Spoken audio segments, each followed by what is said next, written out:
اگر کوئی مسلمان عورت اپنے تمام اعزازات کی حفاظت کرنا چاہتی ہے تو یہ ذمہ داری ہے، وقرن فی بیوتکن، گھروں میں قرار پکڑے، ولا تبرجن تبرج الجاہلیت الاولی، بے پردگی نہ کرے، واقمن الصلاۃ، نماز کی پابندی کرے، وآتین الزکاۃ، زکوٰۃ ادا کرے، واطیعن اللہ ورسولہ، اللہ اور اس کے رسول کی اطاعت کو اپنی زندگی کا تھیم بنائے۔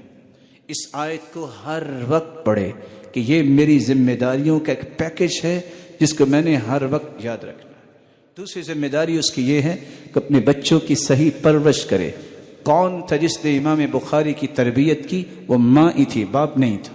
وہ کون تھا جس نے امام شافعی کی تربیت کی؟ وہ ماں ہی تھی، باپ نہیں تھا۔ وہ کون تھا جس نے امام ابن حجر اسقلانی جیسا اتنا بڑا عالم پیدا کی؟ وہ ماں ہی تھی، باپ نہیں تھا۔ وہ کون تھا جس نے ابن عبد البر کی تربیت کی؟ وہ ماں ہی تھی، باپ نہیں تھا۔ ایک نہیں دسیوں ایسے لوگ جس کو امت نے یاد رکھا، جو صناع التاریخ ہیں، تاریخ بنانے والے، یہ ماؤں کی پرورش سے اتنے بڑے لوگ بنے ہیں کیونکہ وہ یتیم تھے، ان کے والد کی سرپرستی انہیں میسر نہیں آئی۔ رسول اللہ صلی اللہ علیہ وسلم نے اس لیے فرمایا بہترین عورتیں قریش کی عورتیں ہیں۔ ان کی بہتری کی دو علامتیں ہیں۔ نمبر 1، احناہ علی ولد، وہ بچوں سے ٹوٹ کے محبت اور شفقت سے پیش آتی ہیں اور ان کے ایک ایک رویے کی میکنگ کرتی ہیں۔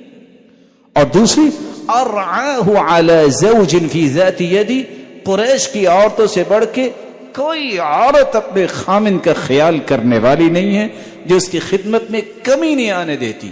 یہ دوسری ذمہ داری ہے ایک مسلمان عورت کی کہ اپنی اولاد کو مستقبل کے قائد اور لیڈر سمجھے کہ یہ ہے وہ لوگ جو کل کو امت کو لیڈ کریں گے۔ وہ کون تھے؟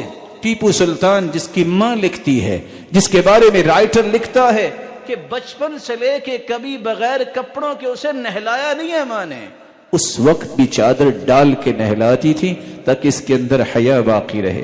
جب مسجد بنائی گئی تو اعلان ہوا تھا آج وہ اس کی بنیاد رکھے گا جس کی نماز قضا نہیں ہوئی۔ کوئی نہیں آگے بڑھا تھا، وہ خود آگے بڑھے تھے کہ اللہ کے فضل سے کوئی قضا نہیں ہوئی۔ آج ذمہ داری کا احساس دلانا یہ آپ کی اور میری بھی ذمہ داری ہے۔ اپنی بچیوں کی تربیت اس نہج پہ کیجئے کہ مستقبل میں قوم کے لیے لیڈرز جو ہیں وہ مہیا کرنے والی یہ مومن عورتیں ہوں جنہوں نے عائشہ، ام سلمہ اور صفیہ رضی اللہ تعالی عنہا کی صف میں قیامت کے دن کھڑا ہونا۔